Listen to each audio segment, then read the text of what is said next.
Okay, so when you're given any test, always look at what they give you. You can see that they've given us the cos ratio. This is the cos SOHCAHTOA. You can remember it as well from SOHCAHTOA instead of them. They gave it to you. They gave you the sine law. They gave you the cosine law, and they gave you the cosine law rewritten in terms of the angle. This is rewritten in terms of the side. Then they gave you vector format for a quadratic, and they gave you the quadratic formula. So these are essentially things they're going to cover. When you see the word exact value, know that it's a special triangle. A special triangle. So there's some keywords you can watch out for. Exact value. That means I don't use a calculator. Then if you want, just spend some time and say, where exactly is that? 330. Remember that we start here, we go this way, all the way around. 360 would be there. So 330 would be 30 less than 360, which means the special triangle we're talking about is 30 degrees. We're always trying to find the angle between where we are and the x-axis. So it's always from here. If it's in quadrant 4, it's 360 minus that angle. If it's in this quadrant, let's say they gave you 190, it's this minus 180. If it's over here, sorry, yeah, it's whatever angle they give you minus 180. If they go over here, it's 180. Yeah, this one is that angle minus 180. This one here is 180 minus the angle they gave you. So again, let's go through it. Depending on what quadrant it is, if it's in this quadrant, it's 360 minus the angle they gave you. If it's in this quadrant, it's the angle they gave you minus 180. If it's in this quadrant up here, it's 180 minus the angle they've given you. And if it's in this quadrant, it's just the angle. So in this quadrant, it's 0 to 90. Next quadrant, it's 90 to 180. Third quadrant, it's 180 to 270. This quadrant. But 30 is the important part that we figured out, which means we have to work and know and remember our exact values. The 30 triangle starts as a 60 triangle where every corner is 60 and every side is 2. Triangles with the same angle in each corner have the same side, so we can say whatever. This triangle is then cut in half, which turns this angle up here into 30 and this side down here into 1. So again, we're cutting this triangle in half. And that would make this side is unknown. This angle up here is no longer 60, it's 30. So this is the one we're interested in. It's 30. And then we know this side is 2. We know this side got cut in half, it's 1. This side we don't know. We do know that a squared plus b squared. So after we figure out the angle, we have to figure out which special triangle. Then we have to figure out what the sides and the measurements are. So this angle here is 30 now. So that's step 2, figure out which special triangle. Step 3 is figure out the missing side. A squared plus b squared is equal to hypotenuse squared 4. Well, our a down here is 1. So it's really 1 plus our mysterious angle, b squared, is equal to 4. Subtract 1 from both sides. B squared is equal to 3. Take the square root. B is equal to square root of 3. Normally there'd be a minus square root of 3 as well, but this is a length, so we don't have minus, which means this side here is square root of 3. Then you gotta, this next step is ask yourself, what are they looking for? Tan. For that, we have to go to SOHCAHTOA. SOHCAHTOA. So means opposite over the hypotenuse. Ka means adjacent over the hypotenuse. And tan is the only one that doesn't use the hypotenuse. It's opposite over adjacent. That's why it's SOHCAHTOA. So we got to go to that 30 angle, which is up here, and find out its opposite. Its opposite is 1. Then we find its adjacent, square root of 3. So far the general exact value for tan of 30 or 330 or 1 or 210 or 150 is this. But here's the final step. What quadrant are we in? We have to do CAST. We know we're in this quadrant. Only cosine is positive. Therefore, we have to slap a negative. So that means the exact value of tan 330 is negative 1 over square root of 3. If you're in doubt, you can always say, okay, well, it's negative 1 divided by the square root of 3. That should come out as negative 5.57. Well, let's take 330. 330. Take the tan of it. There we go. It came out as the same thing. That means we got the exact value correct. And that's the answer. So what were the steps? Step 1 was figuring out where the triangle we're in. Step 2 was figuring out what exact angle they're talking about. That's the angle between the actual terminal angle and the x-axis. Step 3, figure out the exact triangle. Step 4, figure out SOHCAHTOA. Step 5, determine if it's negative or positive based on cast. That's all there is to that. Over and over again, no matter what it is. Next question. Notice that it says determine the side of this triangle, the length of this triangle, to decimal places. That's instantly should tell you we're going to be using the calculator. That means we're going to be either using cosine law or the sine law. Sorry, just a little distracted. Cosine law or the sine law. And we have to figure out which one. Generally speaking, if you're giving side, the angle and the side, it's always going to be cosine law. If you have a either or 3 sides, it's the cosine law. If you have an side, another side, and an angle opposite to one of those sides, you can use the sine law. If you have an angle, yeah, that's good enough. So 2 sides and an angle opposite, or 2 angles and 1 side that's opposite one of those angles. Essentially, you have to have a side that's opposite one of those angles. If it's not opposite an angle, you have to use the cosine. If it's 3 sides, you have to use the cosine. Here we have angle, side, angle. And you might say, well, that's got to be the cosine law. But realize that they've given you 2 angles in the triangle. There's only 180 in this triangle. For cosine law, it's side, angle, side. This is angle, side, angle. So I can figure out this last one is 180 minus that, minus that. Well, it's 87 minus that. So 37 minus 8, 29. Then I'll just double check it. 29 plus 3, 32, 122 plus 58, 180, 29. That means I now have an angle opposite one of my sides. So essentially I have 2 angles and a side. That's all I need. These have to be used, these here. Since I'm looking for a side, instead of using this version,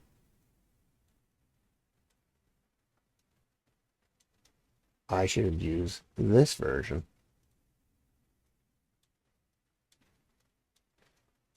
Now, it doesn't matter how I assign the sides, so long as this angle, if I assign this side A, this is now angle A. So they must be connected like that. So for instance, this side is connected to that angle. This side is connected to the opposite angle. So let's find out, and we'll say this side. So this is sine of 29, and we'll call this A, 16. So that means 16 over sine of 29. Oh, hang on, sorry. So it's 16 over the sine of 29 is equal to, let's assign this one, B, is equal to side B over the sine of 58. So 29, and I'll just shrink it. There we go. And that's all we need. We don't need the last one. So if I multiply both sides, oh yeah, an A here we've already been given, right? 16. We can multiply both sides by this and write it like this if you want, or you can figure out what that sine is. 58, sine of 58. It's that, and then just multiply both sides by that. Okay. But I prefer just to do it like this. I just multiply both sides. So essentially B is going to be the sine of 58 times 16 divided by the sine of 29. So there's the sine of 58 times 16 equals, I like to hit equals, divided by the sine of 29. Oh, always hit equals too. There we go. So 2 decimal places. So far, side B. Did we accidentally? Yeah, I figured out the wrong side, actually. I should have been. They wanted BC. So that's what happens when you don't read the question. BC is this one. So it's the same process, except instead I'll just assign B to this. And it's a sine 93. So it's the same idea, except this time it's sine 93 times 16. Why do the extra side when we don't have to, unless they ask us? Clear your calculator. Sine of 93 times the side, 16, divided by its associated angle.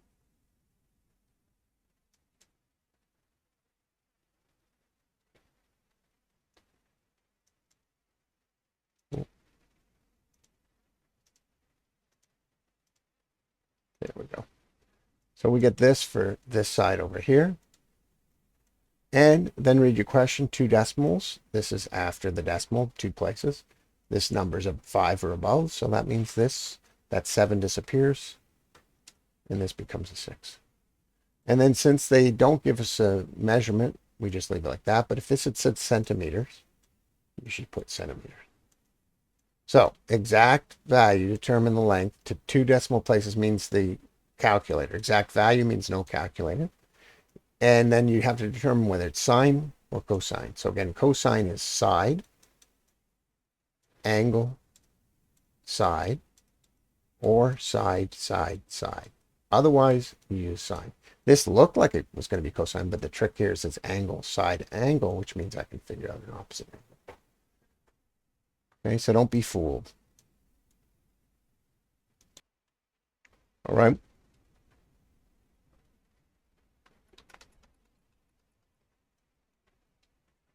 These you're doing lately. The secret of these is to multiply by the conjugate. If you can't simplify, the conjugate is the opposite of this.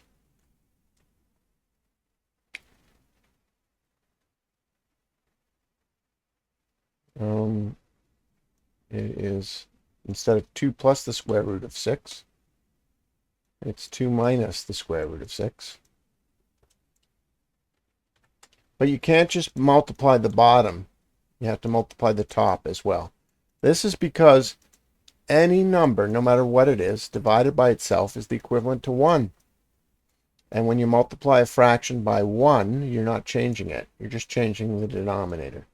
The reason we do the opposite is because the middle term always disappears. 2 times 2, 4. 2 times minus square root of 6 is minus 2 square root of 6. Plus square root of 6 times positive 2 plus 2 times square root of 6. And then the last term always becomes a minus and then just the 6. The middle term, see? Minus 2 times square root of 6 plus 2 times square root of 6 always disappears. And you're left with 4 minus 6. Well, 4 minus 6 is minus 2. Up top, not the same. Square root of 6 times 2, 2 times square root of 6. Square root of 6 times negative square root of 6, negative 6. Minus 2 times 2, minus 4. Finally, minus 2 times square root of 6 is minus 2 square root of 6. Notice up here we have positive 2 square root of 6 minus 2 square root of 6. Those disappear. Then we have minus 6 minus 4, minus 10. Now we have minus 10 over minus 2. Minus divided by minus will always become a plus, so these will both become plus. 10 and 2 are both divisible by 2, 5. Final answer is 5. This one you just have to simplify.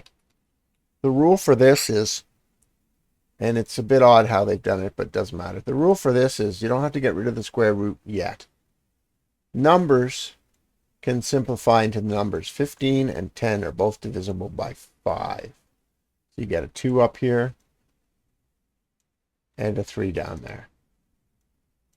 Square roots are allowed to divide into square roots because square root of 6 divided by 16 is the same as square root of 6 over, 18. Both are divisible by 6. This becomes 1. This becomes 3 down here.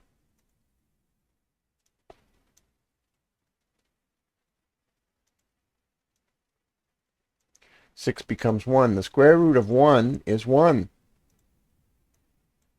Square root of 1 is 1. 2 times 1 is just 2. Now the numbers can't be divisible anymore, and the only thing left to do is to get rid of a square root at the bottom if it says rationalize the denominator. So now the secret is to multiply top and bottom just by the square root of 3. Down below, the square root of 3 times 3 is 3. Then times this other 3 is 9. So down below we have a 9.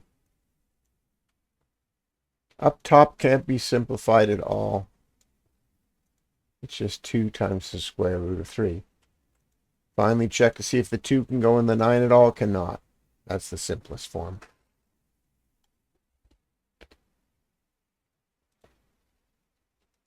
Solve for all values of x. Our first step here is we have to realize we have to get rid of the square root.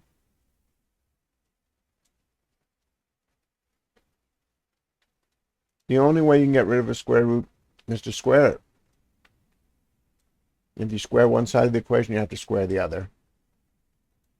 On the left side, that gets rid of the square root.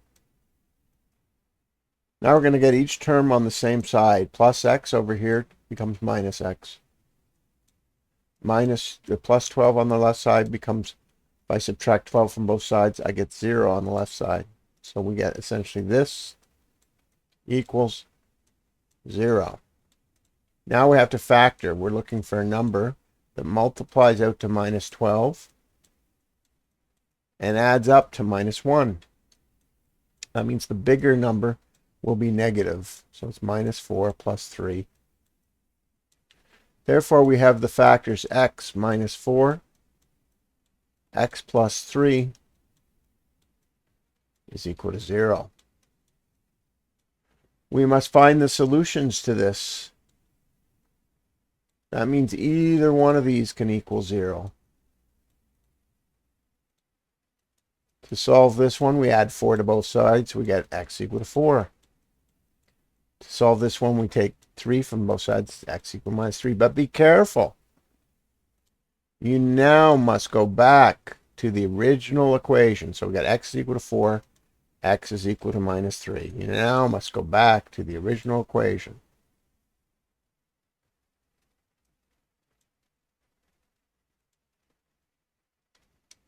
And you must use your two solutions in the equation. 4 first. So, is this true? 4 on the left would become 16.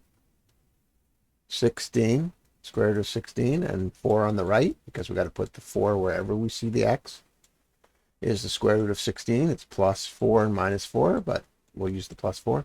Is plus 4 equal to 4? Yes, it is. Therefore, that's the solution. Then the minus 3. Minus 3 plus 12 is 9. Minus 3 here is equal to minus 3. The square root of 9 has two solutions, plus 3 and minus 3. Is minus 3 equal to minus 3? Yes, it is. Therefore, these are two workable solutions. Had one of these numbers been something like minus 13, minus 13 plus 12 in this equation here would be minus 1. You cannot have a square root of minus 1, so it would not have been a solution. But in this case, they both work. Accurately graph the parabola. If you have not studied your transformations, this could be annoying. However, you should realize this is a vertex formula. Therefore, the vertex is 4 and 2. So we'll start with that. 4, 2. That's roughly here.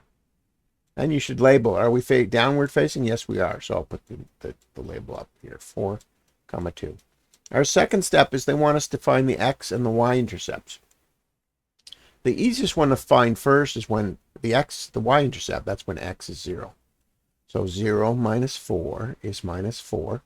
Minus 4 squared is 16. The negative positive 16. The negative half of 16, positive 16 is minus 8. Minus 8 plus 2 is minus 6. So that means when x is 0, y is minus 6. So I don't quite have the room on this graph.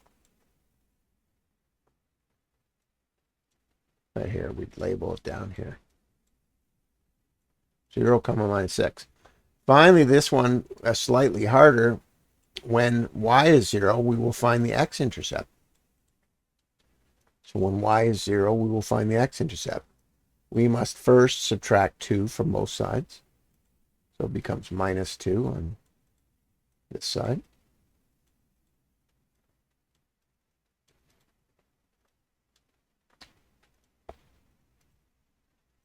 Then we have to multiply by the reciprocal of that.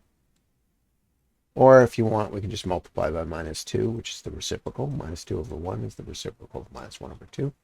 The 2's will cancel out. The negatives will cancel out. But that means we have to do it to the other side. So on the other side, remember, we have minus 2. So essentially, if I multiply the other side by minus 2, I get plus 4.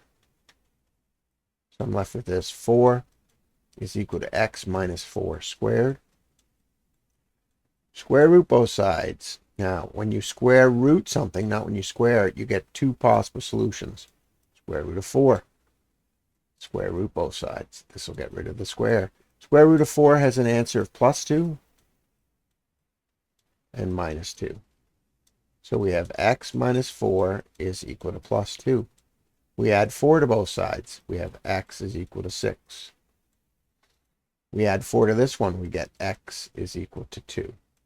We now have the two x-intercepts, 2, 0, 6, 0.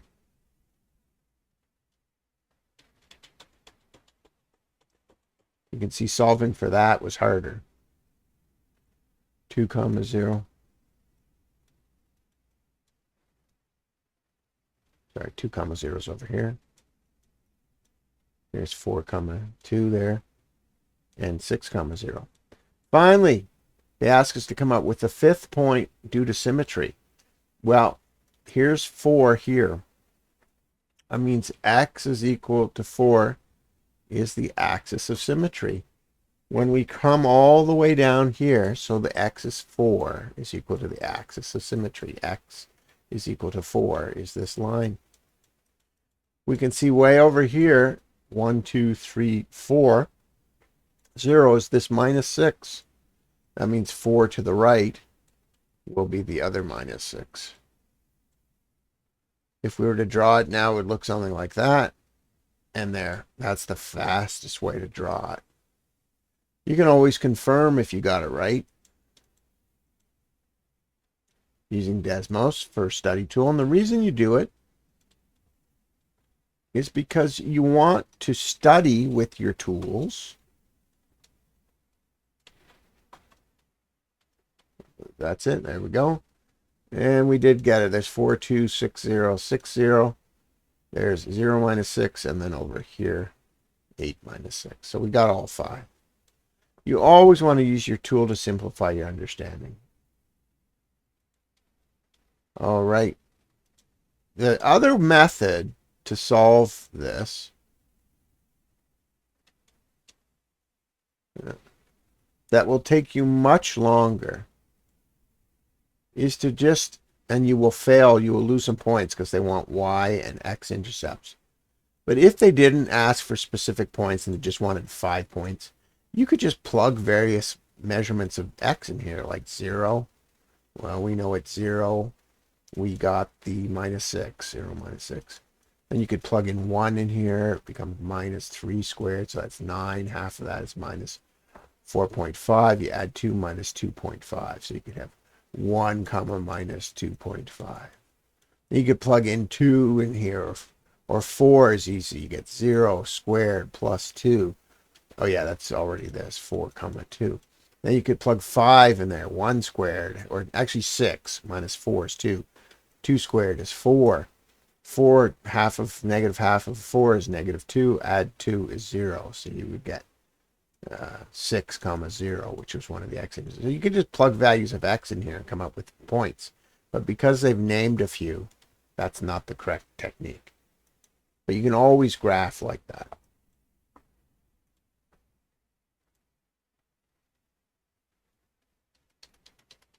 Here they give an exact value. This is sort of using your triangles to figure out what's going on here. We know that the sine of this particular angle that we don't know yet has a negative value. So first thing I want you to note using cast, sine is positive here and positive there. Therefore, the two angles we're talking about are in quadrant 3 and quadrant 4, where sine is negative. Second, this looks a lot like an exact triangle, and it looks a lot like the 30 degrees. So let's go back and draw that 30-degree triangle.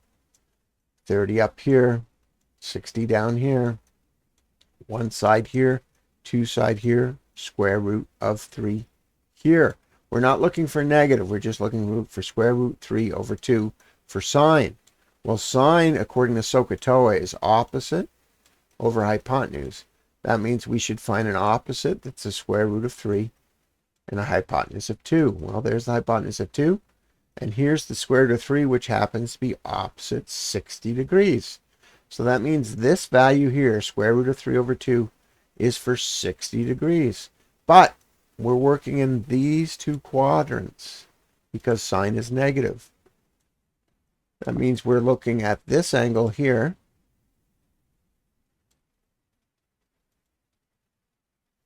And this angle here, both of which have 60 degrees to the x-axis. That's the important part. The acute angle is always between the line, the terminal line, and the x-axis. But we don't know the terminal. Well, in this terminal area, when we're dealing with quadrant 3, you take 180 and you add the acute angle. That means we're dealing with 240 over here. Finally, this one, you go 360 and you subtract the acute angle. And we determine that this angle to here is 300. So we're talking about 240 and 300. And sure enough, if you took your calculator for sine 300 or sine 240, you will get a negative number that's the equivalent to this. So what were the steps there? 1, figure out which two quadrants, and there's always going to be at least 2, that this occurs in using cast. 2, figure out the exact angle using your special triangles. 3, that will give you the acute angle.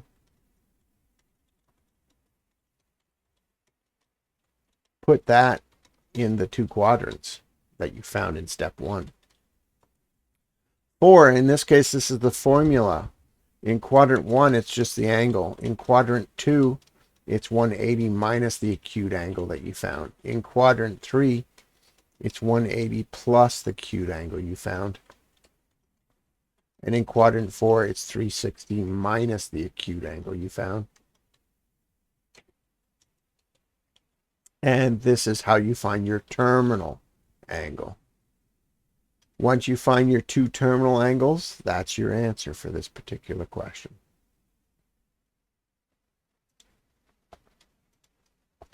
This is a reverse. We're given the points instead of given the formula. We're given the points and we have to figure out the formula.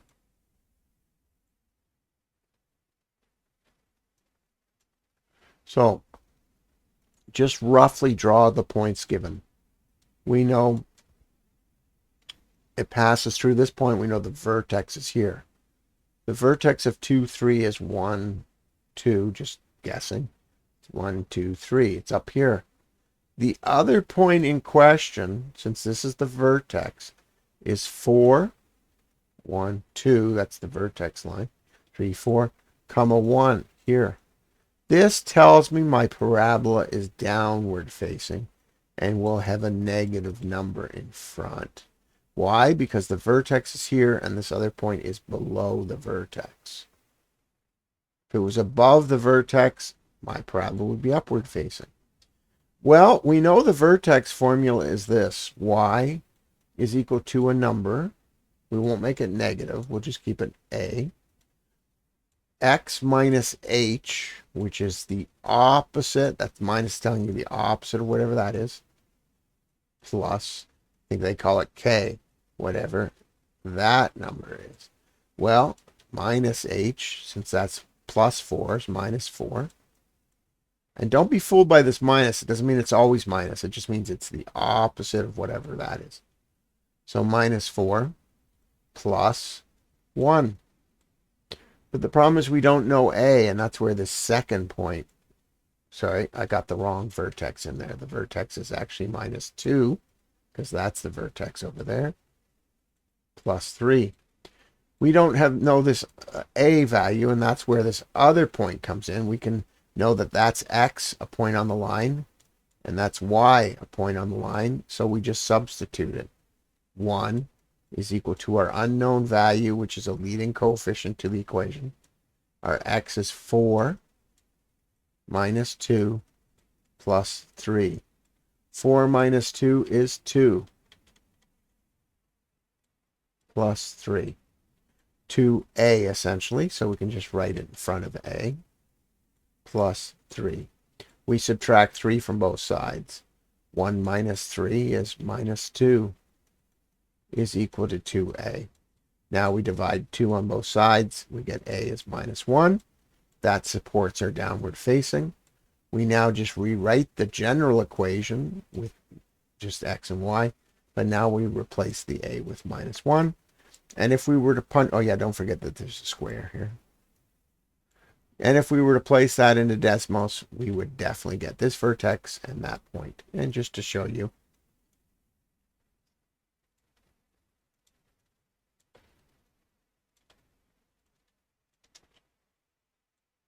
there's the vertex, and there's, where was the point? 4, 1, right?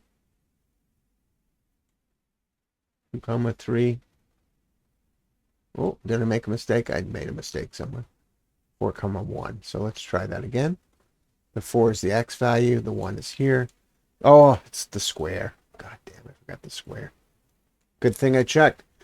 Taught me I made a mistake. 4 minus 2 is 2. 2 squared is 4. 4 times minus 1, or 4 times A. So we got 4A plus 3 is equal to my Y value, 1. Subtract 2, I get minus 2 is equal to 4A. A, when I divide by 4, is minus 2 over 4, which simplifies to minus a half. Same as that other equation. So there you go. I caught my mistake.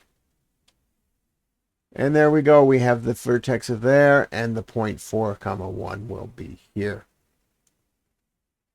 And that will be that line.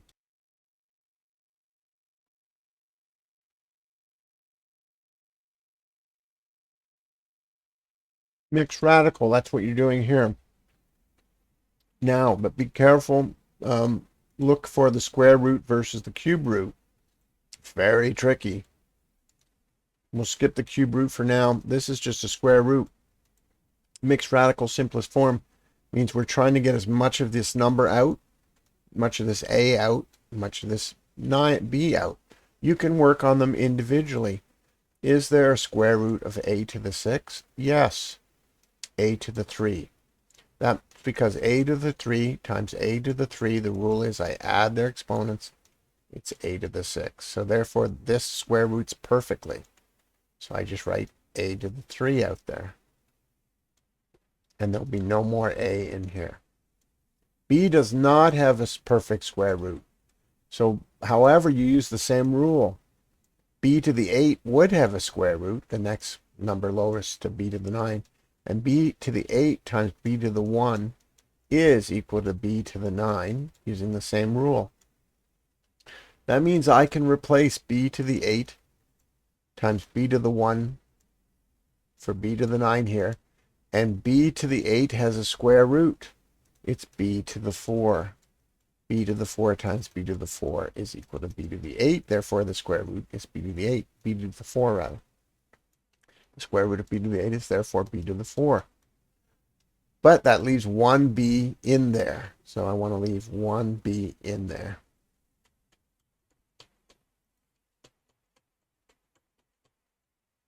There we go. So I'll just do it like this. And I'll steal the b up here. And remember, it's b to the 4 out there. With 1b still in here. The last one is 32. 32 does not have a square root. But you want to keep in mind your basic square roots. 1, 4, 9, 16, 25. Well, it can't be 25 because that doesn't divide into that. It also can't be the next one, 36, because it's bigger than 32. But 16 times 2 is 32, which means I can replace 32 with the number version 2 times 16. Since they're all into the square root, you can do them individually too. Square root of 16 is 4. Leaving this square root of 2 in there.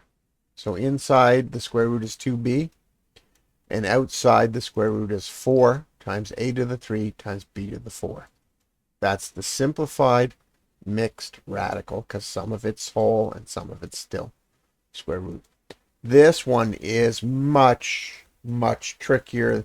It's an easy one in this case, but cube roots, you have to look at numbers that multiply times itself 3. 2 times 3, 2 times 2 times 2 is 8. Therefore, the cube root of 8 is 2. 3 times 3 times 3 is 27. Therefore, the cube root of 27 is 3. Right there, we know we're done because the next one, 4 times 4 times 4 is the cube root of 64.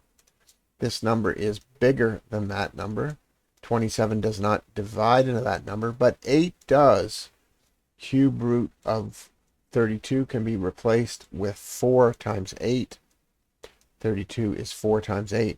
That means I can do the cube root of 4, in which there is no solution, times the cube root of 8, in which there is a solution, 2. That means the simplified form of this, since cube root of 4 can't be solved any further, is 2. That's the 8 that came out. It's cube root of 4. This number, if I were to take the cube root of 4 and multiply it by 2, I'd get the same number if I took the cube root of 32. This is the mixed radical simplest form of that. So for this, you have to figure out what a cube root would divide in. Which cube root would divide in that, which means you need to know your basic cube roots. Write an entire radical. That means we're going the other direction now. And we're putting that into the same thing. In this case, it's a cube root again.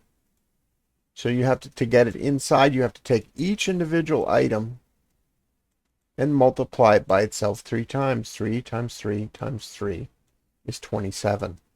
That means 27 is going to go in here times the 10. 27 times the 10, 270. So that's our number in there. The x to the 4 is the same thing. We have to do x to the 4 times x to the 4 times x to the 4 because it's a cube root. If it was a 4 root here, we'd have to do it 4 times. If it's a 5 root, we'd have to do 5 times. But here we add up the exponents. That's x to the 12. It goes in the cube root already, but there's already an x in there. So it's going to be multiplying x to the 1. That means it's x to the 13. Finally, the last one, cube root, I just wrote a 4 as an example. Finally, the last one is y squared. Y squared times y squared times y squared is y to the 6, which means y to the 6 would go inside the cube root. But it's multiplying a y to the 2 that's already there, which means inside is a y to the 8. So now that I'm done all my numbers and all my letters, the full radical of this is the cube root of 270 times x to the 13 times y to the 8. Simplify this. These are probably some of the easier ones you're going to get. Just like apples like 7x and 7x squared, you can only add things that have the same radical. So of this number, for instance, the ones that match are this one, radical 6, plus 10 radical 6. So in this case, you can just look at the numbers. What's 5 plus 10? 15. So it's 15 radical 6. And then you can look at the other ones. Minus 2 radical 5 plus 4 radical 5 ends up being plus 2 radical 5. Sometimes, if one of these was negative, you'd put the positive first. So let's say this was negative 15. You'd end up with 2 radical 5 minus 15 radical 6 times radical 6. But it doesn't. So it doesn't really matter which order you put them in. Your teacher might be a bit odd and want the smaller radical first, but it's not really a rule. Was it 15, by the way? Did I get that right? I don't think I did. I think it was. Yeah, it was 15. So 15 radical 6 plus 2 radical 5. Sometimes there's a number in common here and here that we could factor out, but not in this case. That's as simple as it gets.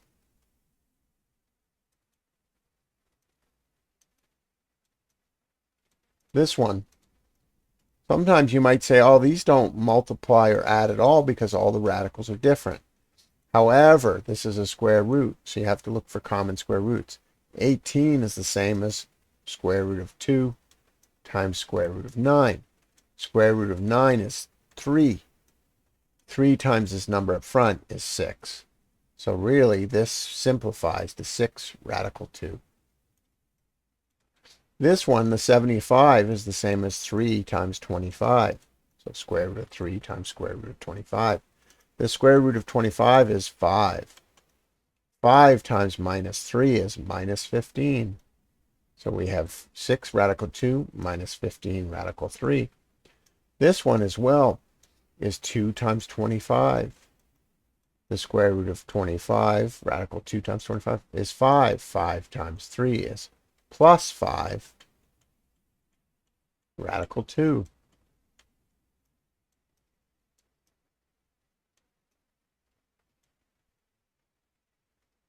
Wait, sorry. 2 times 25, square root of that is 5. 5 times 3 plus 15, radical 2. And finally, 27 is the same as 3 times 9. Square root of 9 is 3 times 6 times the 2, rather, is plus 6. Plus 6 radical 3. Now I have to look for my like apples. I have 6 radical 2 plus 15 radical 2, 21 radical 2. Then I have minus 15 plus 6 radical 3, minus 9 radical 3. This is divisible by 3 and this is divisible by 3. Your teacher might be weird and want this. 3 out. 7 radical 2 minus 3 radical 3. But I doubt it. Ask them. But you're not allowed to add them or subtract them any further because they have different radicals. Expand, simplify, same sort of rule. Just longer. Multiply the numbers times the numbers. There's an invisible 1 here. 3 times 6 square root of 18. 3 times minus 2, minus 6. 3 times 2, square root of 6. This can be simplified a little bit in that it's the same as 2 times 9. So square root of 2 times square root of 9. Square root of 9 is 3. 3 times 3 is 6. So this can be simplified to 6 square root of 2. This cannot be simplified because there's no radical in there like 4. If this was an 8, you could do 4 radical 8. but, or sorry, radical 4 times radical 2 if it was an 8, but it's not. It doesn't really simplify. So it's a 6, radical 6 still. However, your teacher might say they both have a 6 number. I could factor out the 6 and have radical 2 minus radical 6. Ask your teacher. Simplify and collect like terms. Sometimes these seem like, oh, there's no solution. But generally, if they're asking, there is. Focus on the numbers. First, 8 is 2 times 4. Radical 2 times radical 4. Radical 4 is 2. 2 times 5 is 10. So far we've got 10 radical 2. X to the 5 is radical x to the 4 times x to the 1. X to the 4 square root is x to the 2. So now we have 10 x to the 2. And inside we're left with 2 radical 2 times radical x. The second one will be very similar. Focus on the number first. Focus on the number first. 32 is 2 times 16. Square root of 16 is 4. 4 times minus 3 is minus 12. So far we have minus 12x radical 2. X to the 3 is the same as x squared times x. The square root of x squared is x. X times the x that's already there is x squared. So I get minus 12x squared. And in the radical, I'm left with radical 2x. Because the radicals are the same, plus 10x squared minus 12x squared, because these radicals are the same, and because this term is the same, it's like 10 apples and oranges minus 12 apple oranges, and you get minus 2x squared square root 2x. That's it. That's the simplified form. Annoying. Very annoying. Another expand and simplify. Oi. Really? Didn't we just do a similar one? Do we have to keep doing them? Well, I guess that's just saying there's going to be quite a few of these on here. Focus on the number first. Minus 6 times an invisible 1 is minus 6. Minus 6 times the minus 2 is plus 12. Now focus on the cube root. So since this is a cube and this is a cube, they can multiply. 2 times 2, square root of 64. X squared times x, x cubed. And keep in mind it's a cube root. This one here, cube root times the minus 2. There is just a 1 there. There's no radical there. So it's just the same as whatever's in here. Cube root x 2x squared.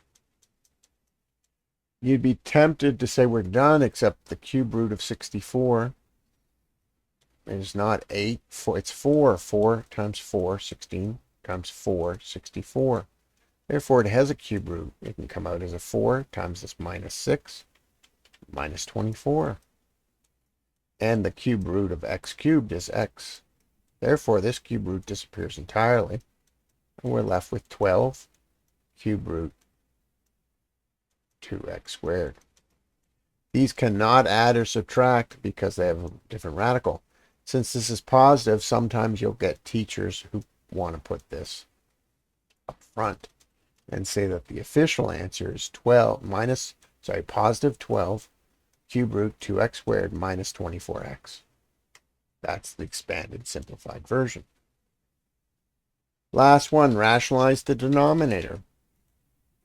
For these things, you have to find the conjugate and express in simplest terms.